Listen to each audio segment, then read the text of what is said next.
Hello दोस्तों। देखिए, आज हम बात करने वाले हैं। एक टॉपिक है, काफ़ी ज़्यादा पूछा जाता है, बहुत इम्पोर्टेंट है। मैं आपको नाम बता दूं कि उसका नाम होता है क्लोटिंग फैक्टर्स। ठीक है, क्लोटिंग फैक्टर्स नाम है जिसके बारे में हम जानेंगे। ठीक है, तो क्लोटिंग फैक्टर जो होता है, और थोड़ा सा हम लोग फिर डिस्कस करेंगे अबाउट क्लोटिंग भी, कि सर क्लोटिंग की प्रोसेस थोड़ा सा समझेंगे उसको भी। तो पहले बात करते हैं कि sir what are the clotting factors. Clotting factors क्या क्या हैं सर, और क्या क्या हमें मेनली याद रखना होता है, इसमें थोड़ा सा समझते हैं। देखिए, क्लोटिंग फैक्टर्स की अगर आप पूरी कहानी समझें तो all over there are 13 clotting factors.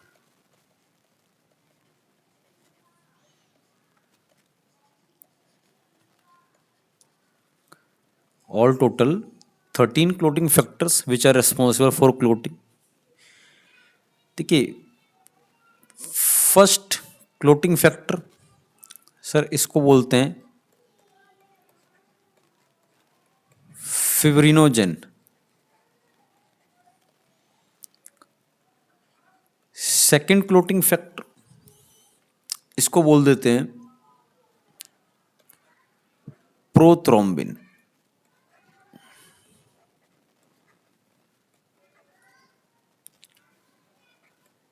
Third clotting factor इसको नाम लिखते हैं थ्रोम्बोप्लास्टिन।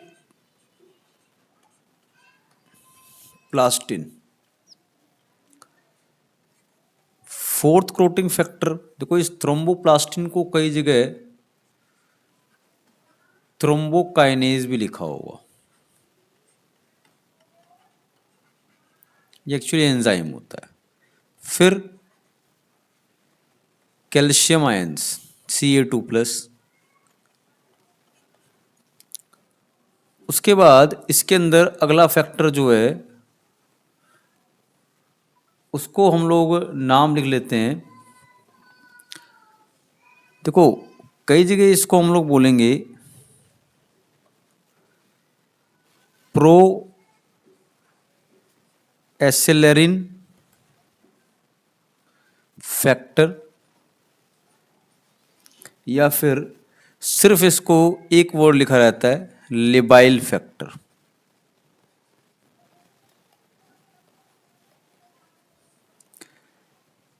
सिक्स्थ है, एक्चुअली ये फैक्टर कुछ होता नहीं है तो इसको अननोन फैक्टर लिख देते हैं।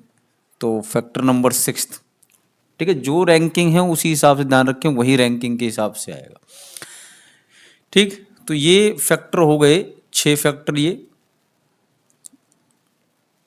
आगे फिर कौन से? Clotting factor number seventh.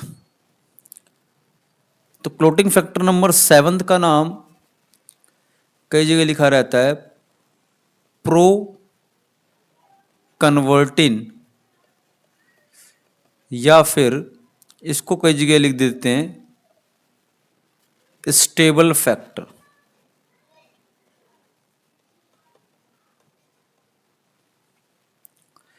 Clotting factor number 8 जो होता है उसको क्या बोल देते हैं? उसको AHG फैक्टर, या फुल फॉर्म होगी एंटी हेमोफिलिक ग्लोबुलिन फैक्टर। फिर नाइन्थ फैक्टर जो है उसको आप इसे जनरली नाम बुला देते हैं क्रिसमस फैक्टर, बट इसका एक अल्टरनेट नाम भी है, इसको बोल देते हैं PTC। क्या है फुल फॉर्म इसकी? प्लाज्मिनोजेन थ्रोम्बोप्लास्टिन कोफैक्टर, ये नाम लिखा रहता है, या कंपोनेंट भी लिखा होगा। ठीक है, क्या बोल रहा हूं मैं, या तो लिखा होगा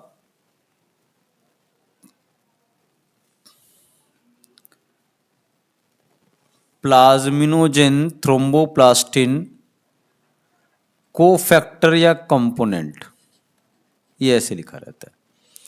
ठीक है, ये 9th फैक्टर है। 10th फैक्टर जो है उसका नाम है स्टुअर्ट फैक्टर, साइंटिस्ट के नाम पर स्टुअर्ट फैक्टर।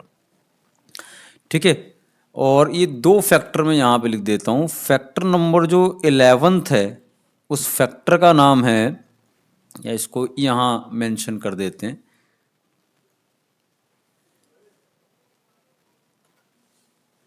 यहाँ पे फैक्टर नंबर जो 11th है उसका नाम है PTA, सेम है प्लाज्मिनोजेन, वही थ्रोम्बोप्लास्टिन, बट इस बार एंटीसीडेंट, ये फैक्टर का नाम है, PTA फैक्टर बोल रहे हैं। सेम ऐसे ही factor number 12th Hageman's factor बोलते हैं। फैक्टर नंबर 12th क्या है, फैक्टर नंबर 12th HAGEMA'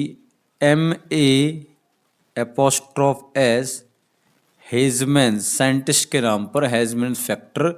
और फैक्टर नंबर 13th जो है, जो लास्ट फैक्टर, तो ये है फिब्रिन स्टेबलाइजिंग फैक्टर। टोटल कितने फैक्टर हुए, 13 factors are there which are responsible for what, for clotting या ब्लड कोगुलेशन। ठीक है, इन 13 के 13 फैक्टर का इक्वल इंपॉर्टेंस है, इक्वल रोल है। अगर मैं बात करूं ऑलमोस्ट कि अगर कोई एक भी कम हुआ या कोई एक भी एब्सेंट हुआ तो वहां पे क्लोटिंग में प्रॉब्लम होगी, क्लोटिंग प्रॉपर नहीं होगी, ब्लड आपका बहने से रुकेगा नहीं, सिंपल बात है, वो जाल सा जो बन जाता है।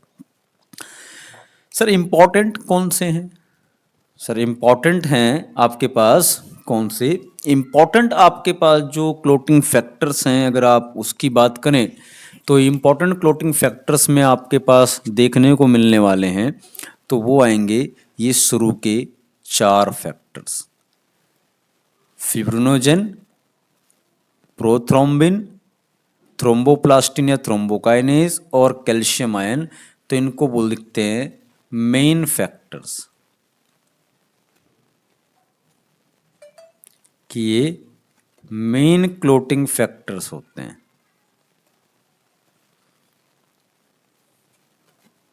बाकी सारे क्या हैं, मतलब मैं कहाँ से कहाँ बोल रहा हूँ कि सर 5th क्लोटिंग फैक्टर से ले लो पूरा 13th क्लोटिंग फैक्टर तक चले जाइए।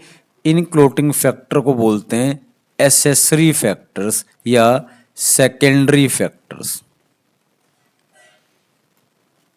तो मेन कौन से हैं, फिब्रिनोजेन, आपने कभी इसको पढ़ा हो, क्लोटिंग प्रोटीन होता है प्लाज्मा में, प्रोथ्रोम्बिन, थ्रोम्बोप्लास्टिन और कैल्शियम आयन, ये टोटल फैक्टर हैं आपके पास। आपको अगर मैं बता दूं कोई एक छोटी सी चीज़ कि जो 12th क्लास आपका एक चैप्टर है ह्यूमन, यू कैन से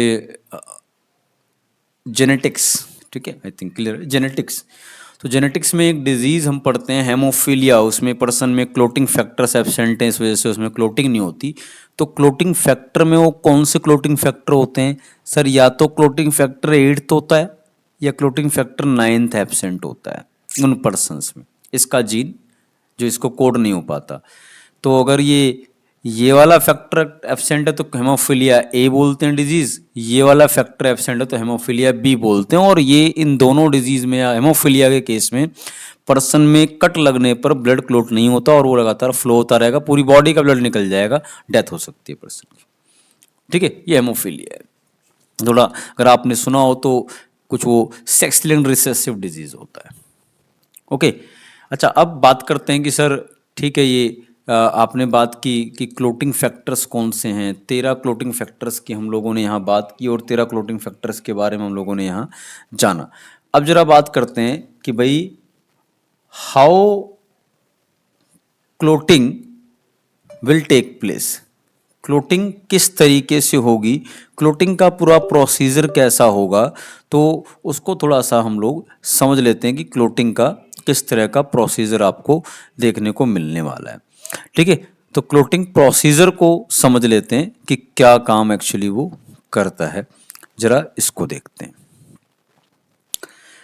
देखिए, सारी स्टोरी कहाँ से स्टार्ट होगी क्लोटिंग प्रोसीजर में अगर आप कहेंगे तो क्लोटिंग प्रोसीजर में आपके पास सारी कहानी कहाँ से शुरू होने वाली है, तो आपके पास सारी स्टोरी स्टार्ट होने वाली है सर क्लोटिंग प्रोसीजर में कि भाई हमारे पास एक क्लोटिंग की रिक्वायरमेंट कब है, जब आपके पास कोई टिश्यू डैमेज होगा। जब आपके पास कोई टिश्यू डैमेज होगा तब आपके पास क्या होगा, क्लोटिंग फैक्टर की कंडीशन शुरू होने वाली है। कि जैसे मान लो हमारे पास क्या हो जाए, एक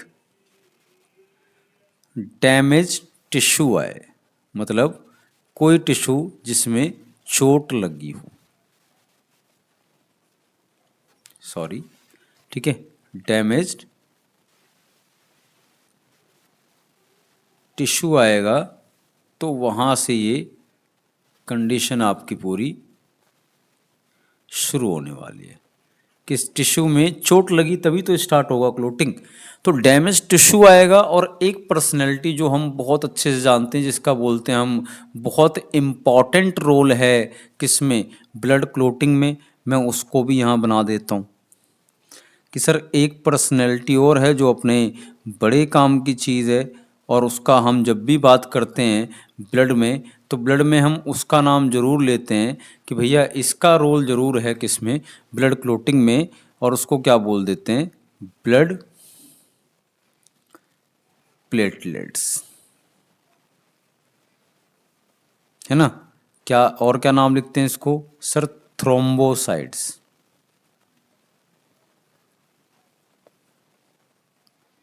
कि भाई साहब थ्रोम्बोसाइट्स एक नाम ये भी आपको देखने को मिलने वाला है कि भाई इसके अंदर। अच्छा, अब थ्रोम्बोसाइट्स जो है अगर मैं उसकी बात करूं, ब्लड प्लेटलेट्स की बात करूं और डैमेज टिश्यू का रोल किस तरीके से चलने वाला है, तो जैसे ही टिश्यू में डैमेज होगा तो आप ये समझिए कि एक प्रोटीन जो कि इनएक्टिव होता है ब्लड में, प्रोथ्रोम्बिन, उसके आगे का प्रोसेस आता है और वो कन्वर्ट होता है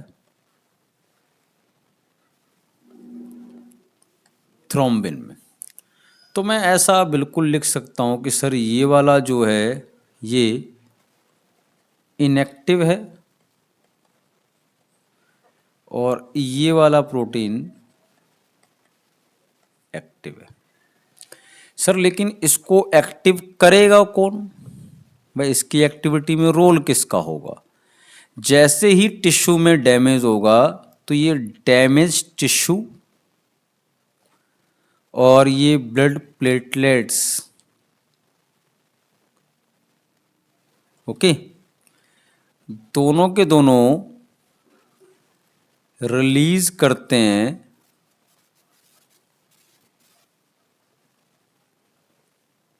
एक नया कंपोनेंट, उसको हम लोग नाम बोलते हैं थ्रोम्बोप्लास्टिन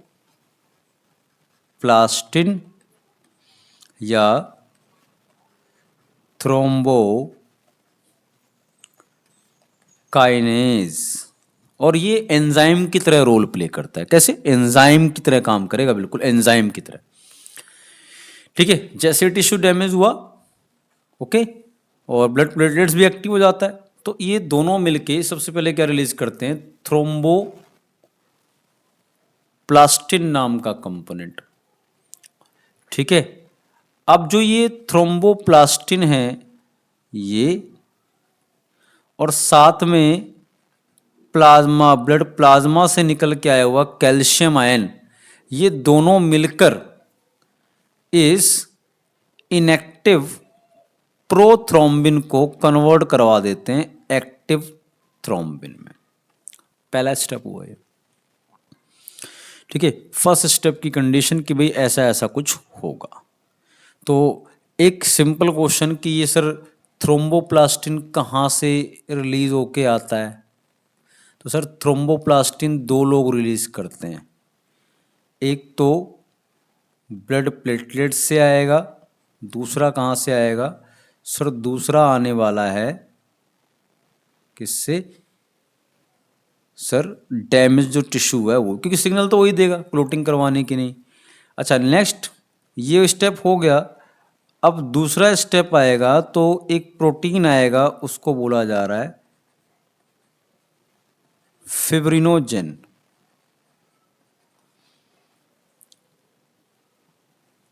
ठीक है, और ये फिब्रिनोजेन एक तरह से मैं क्या बोल सकता हूँ कि सर फिब्रिनोजेन जो है एक पूरी प्रोटीन की चेन है।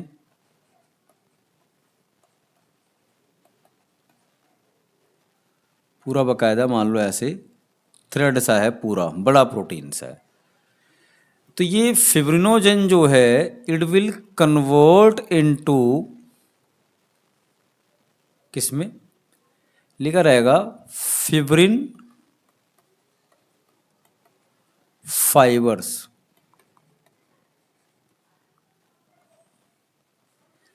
कि जो ये प्रोटीन का एक पूरा स्ट्रक्चर था, ये धीरे धीरे ऐसे कट के ऐसे छोटे छोटे फाइबर लाइक स्ट्रक्चर्स में कन्वर्ट हो जाता है।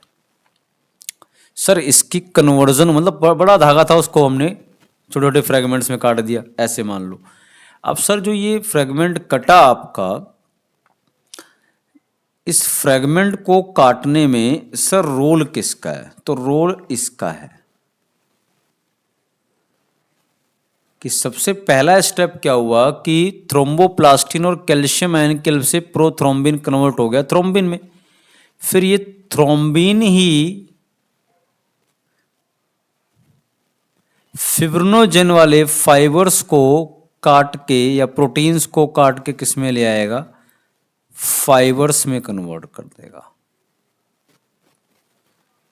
ठीक है, और फाइनली जो ये फाइबर्स हैं, ये फाइबर कुछ ऐसे जाल बना लेते हैं, नेटवर्क या नेट लाइक, और इसी में आपकी ब्लड सेल्स ट्रैप हो जाती हैं, अंदर से बाहर आ नहीं पाती हैं, फंस जाती हैं। तो ये हुआ क्लोटिंग।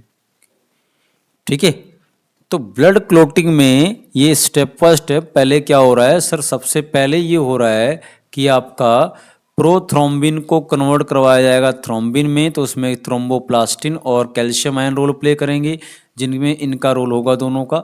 और फिर फिब्रिनोजेन जो है उसको कन्वर्ट किया जाएगा फाइबर्स में, और फाइनली फाइबर्स कुछ नेट लाइक स्ट्रक्चर बनाएंगे और वो क्लोटिंग करवाएंगे। ठीक है, अब इसमें अपने पास जो हमने क्लोटिंग फैक्टर्स पढ़े, मैंने कितने बताए थे कि भाई अपने पास ऑल टोटल 13 क्लोटिंग फैक्टर्स हैं। उनमें मेन तो 4 बताए थे, देखो ये चारों आपके सामने लिखे हुए हैं। सर क्लोटिंग फैक्टर नंबर 1 ये हो गया, फिब्रिनोजेन बताया था। क्लोटिंग फैक्टर नंबर 2 सर ये हो गया, प्रोथ्रोम्बिन बताया था। क्लोटिंग फैक्टर नंबर 3 ये हो गया, किसको बताया था? क्लोटिंग फैक्टर नंबर 3 किसको बताया गया था? क्लोटिंग फैक्टर नंबर 3 बताया जा रहा था सर प्लास्टिन को या थ्रोम्बोकाइनेस को। क्लोटिंग फैक्टर नंबर 4 किसको बताया गया सर? कैल्शियम आयन को। तो ये चारों का रोल आपके सामने दिखाई दे रहा है। That is all about blood clotting या फिर ब्लड कोगुलेशन। ठीक है, अगर आपसे क्लोटिंग प्रोटीन पूछेगा तो उसमें मेनली फिब्रिनोजेन आता है, बट आपसे अगर कभी पूछे कि सर क्लोटिंग के लिए कौन सा विटामिन यूज होता है, तो ध्यान रखना विटामिन के। ठीक है, that is all about blood clotting condition. Okay, hopefully ये बिल्कुल समझ में आ गया होगा आपको कि किस तरह का ये पूरा क्लोटिंग का फैक्टर है पूरा। डन, चलिए, थैंक यू, थैंक यू।